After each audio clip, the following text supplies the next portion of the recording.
سماعت کر چکے۔ متقیوں کی تیسری خوبی وَمِمَّا رَزَقْنَاهُمْ يُنْفِقُونَ، ہم نے جو ان کو عطا کیا وہ اس سے خرچ کرتے ہیں۔ کس سے خرچ کرتے ہیں؟ جو ہم نے ان کو دیا۔ مالک کی کیسی کرم نوازی، خود دے کر عطا کر کے پھر کہتا ہے مجھے قرض دے دو، اور پھر اگر تم مجھے دو گے تو میں اس کے بدلے میں تجھے کئی گنا عطا کروں گا۔ کیسا سودا ہے اور کتنا نفع بخش سودا ہے۔ متقیوں کی یہ صفت بیان فرمائی گئی کہ وہ اللہ کی راہ میں خرچ کرتے ہیں اس کے دیے ہوئے سے۔ قاضی بیضاوی رحمۃ اللہ تعالی علیہ فرماتے ہیں کہ یہاں صرف مال ہی مراد نہیں ہے، راہ خدا میں صرف مال خرچ کرنا ہی مراد نہیں، بلکہ جو بھی انہیں دیا گیا وہ علم ہے تو علم بانٹتے ہیں، وہ روحانیت ہیں تو روح کا نور بانٹتے ہیں، جو صلاحیتیں ان کو دی گئیں اس کو راہ خدا میں خیرات کرتے ہیں، لٹا دیتے ہیں۔ تو جو راہ خدا میں خرچ کیا جائے خرچ کرنے سے کم نہیں ہوتا۔ عقل انسانی کہتی ہے کہ اگر تم مال راہ خدا میں دو گے تو کم ہو جائے گا، لیکن اللہ تعالیٰ غنا کا وعدہ دیتا ہے کہ تم میرے راستے میں دو گے تو میں اور بڑھا دوں گا۔ تو جن کو اس کے وعدے پہ یقین ہے تو وہ راہ خدا میں لٹاتے رہتے ہیں اور لٹانے سے کبھی کم نہیں ہوا۔ میں مثال دیا کرتا ہوں کہ پرانے دور میں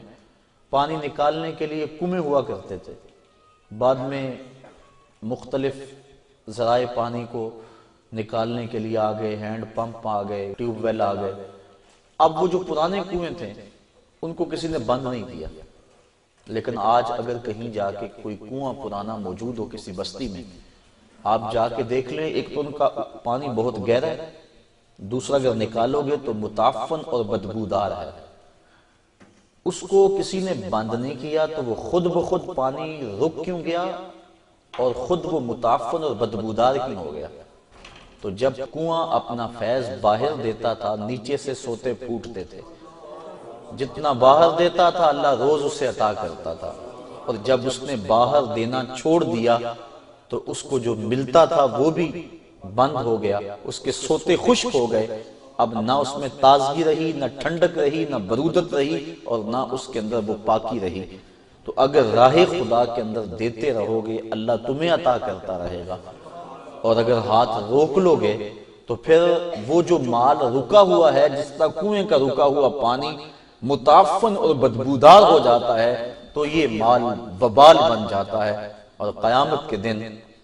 مختلف صورتوں کے اندر ظاہر ہوگا۔ سانپ کی صورت کے اندر بندے کو ڈسے گا اور کہے گا آنا کنزوں کا آنا مالوں کا، میں تیرا خزانہ ہوں، میں تیرا مال ہوں، جس کو تو سنبھال کے رکھا کرتا تھا۔ تو کتنے خوش نصیب وہ ہیں جو اپنے مال کو راہ خدا میں غریبوں پر، مسکینوں پر، بیواؤں اور یتیموں پر، دکھیوں اور بیماروں پر، مساجد پر، مدارس دینیہ پر، رفاع عامہ کے کاموں پر، اپنے دکھی بہن بھائیوں کی مدد کے لیے اپنے مال کو خرچ کرتا ہے۔ اللہ تعالیٰ جل شانہ نے اس کے لیے کتنی برکتیں اور رحمتیں رکھی ہیں، اور جب دیا ہوا ہی اسی کا ہے، اپنا تو کچھ تھا ہی نہیں۔ حضرت ابو دہدا رضی اللہ تعالیٰ عنہ ایک صحابی، جب یہ آیت کریمہ نازل ہوئی کہ من ذا الذی یقرض اللہ قرضا حسنا، کون ہے جو اللہ کو قرض حسنا دے، تو وہ حضور کی خدمت میں حاضر ہوئے۔ عرض کی حضور کیا اللہ نے واقعی ہم سے قرض مانگا ہے؟ فرمایا ہاں اللہ نے ہم سے قرض مانگا ہے۔ تو انہوں نے حضور کا ہاتھ پکڑا اور ایک سمت لے کر چل دیے۔ آگے ایک باغ تھا جس میں کھجوروں کے 600 درخت تھے،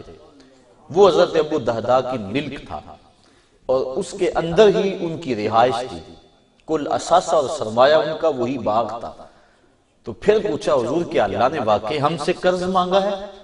حضور نے فرمایا ہاں اللہ نے ہم سے قرض مانگا ہے۔ کہا پھر آپ گواہ بن جائیے سودے کے، یہ باغ میں نے اللہ کو قرضے میں دے دیا، اور اب اس باغ کے اندر داخل نہیں ہو رہے بلکہ باہر کنارے پہ کھڑے ہو کے اپنے بچوں کو اور اپنی بیوی کو آواز دیتے ہیں، یا امت دہدا، اے دہدا کی امی، بچوں کو لے کر جلدی باہر آ جاؤ، یہ باغ اب ہمارا نہیں رہا، میں نے اللہ کو دے دیا۔ اب وہ پاک باز خاتون، اس کا جذبہ دیکھیے، اس نے جلدی جلدی سامان سمیٹا، جلدی جلدی بچوں کو لیا اور باغ سے باہر آ رہی ہے۔ یہ نہیں کہتی کہ ابو دہدا تم نے کیا کیا، یہی تو ہمارا کل سرمایہ تھا، اب کہاں جائیں گے، بلکہ اس کے لبوں کے اوپر یہ لفظ تھے، رابحہ بیعک یا ابا دہدا،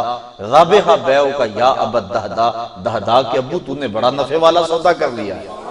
تو نے بڑا نفع والا سودا کر لیا ہے۔ تو یہ اہل تقوی کی صفت ہے کہ وہ راہ خدا میں خرچ کرتے ہیں، اور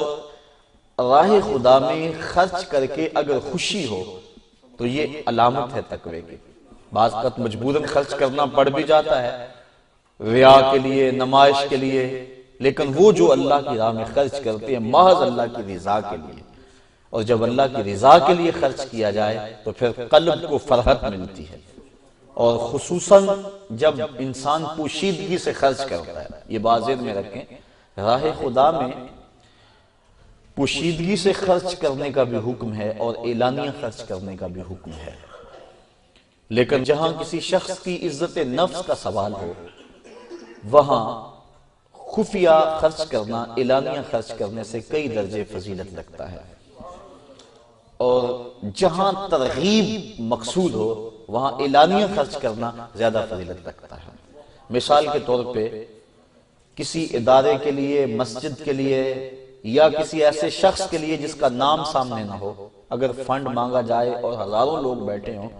تو ایک بندہ اس نیت سے کہ میں دوں گا اور مجھے دیکھ کر دوسرے بھی ترغیباً دیں گے، تو پھر اس کی نیت ریا کی نہیں ہے، اس کی نیت لوگوں کو ترغیب کی ہے۔ اور حضور علیہ السلام نے غزوے کے لیے، ایک جہاد کے لیے فنڈ مانگا تو ایک صاحب اٹھے اور انہوں نے حضور کی بارگاہ میں اپنی استطاعت کے مطابق مال پیش کیا۔ جب وہ اٹھے تو ان کے دیکھا دیکھی کافی لوگ اٹھے، انہوں نے مال پیش کیا۔ اس موقع پہ حضور نے ارشاد فرمایا، من سنّا فی الاسلام سنتا حسنہ،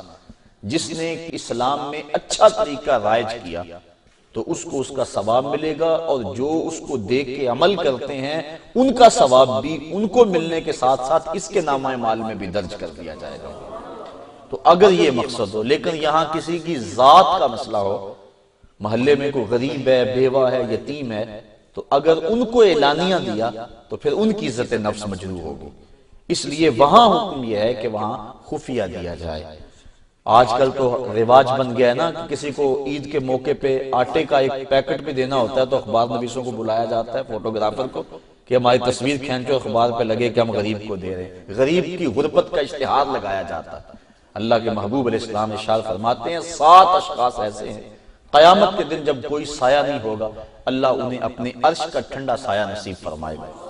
ان میں سے ایک شخص فرمایا رجل تصدق بصدقۃ فاخفاها حتى لا تعلم شماله ما تنفق يمينه، کہ جس آدمی نے صدقہ کیا اور ایسے خفیہ انداز میں کیا کہ دائیں نے خرچ کیا بائیں ہاتھ کو خبر نہ ہو سکی۔ فرمایا قیامت کے دن جب دھوپ کڑک رہی ہوگی اور کسی کو کوئی سایہ نہیں ملے گا، ان 7 اشخاص میں سے ایک یہ شخص بھی ہے جس کو اللہ اپنے عرش کا ٹھنڈا سایہ نصیب فرمائے گا۔ تو خفیہ کسی کی اعانت کرنا ایک تو ریا کا شائبہ ختم ہو جاتا ہے، اور ویسے بھی ریاکاری کو شرک اصغر کہا گیا ہے۔ اللہ تعالیٰ قیامت کے دن ریاکار جب اپنے عمل کو پیش کریں گے، مالک میں نے فلاں عمل کیا، تو اللہ ارشاد فرمائے گا تم نے میرے لیے تو کیا ہی نہیں تھا، تم نے تو لوگوں کے دکھاوے کے لیے کیا تھا، ان سے داد لینے کے لیے کیا تھا، وہ تجھے مل گئی، جس لیے کیا تھا وہ تجھے حاصل ہو گیا، اب میرے پاس تیرا اجر تو نہیں ہے۔ تو آج ہمارا رواج ہو گیا کہ ہم مسجد میں پنکھا بھی لگوائیں تو تینوں پروں پہ اپنا نام ضرور لکھواتے ہیں، برائے سال ثواب فلاں صاحب۔ اللہ کو نہیں پتا کس کے لیے دیا جا رہا ہے، ضرور لکھ کے لگانا ہے۔ باہر واٹر کولر نصب کرائیں تو اس کے اوپر نام ضرور لکھواتے ہیں کہ فلاں کی جانب سے سال ثواب ہے۔ اللہ کو نہیں پتا کس کی نیت کی ہوئی ہے، یہ اللہ نیتوں کو جانتا ہے۔ تو اگر ترغیباً کسی کی نیت ہو تو پھر اس پہ اعتراض نہیں ہوگا، لیکن اگر اس لیے کہ لوگ کہیں کہ فلاں نے کیا ہوا ہے تو یہ ریا بن جاتا ہے، اور ریا کو شرک اصغر کہا گیا ہے، اور اس سے بچنے کی تاکید ارشاد فرمائی گئی ہے۔ تو وہ جو اللہ کی راہ میں خرچ کرتے ہیں متقیوں کی یہ تیسری صفت بیان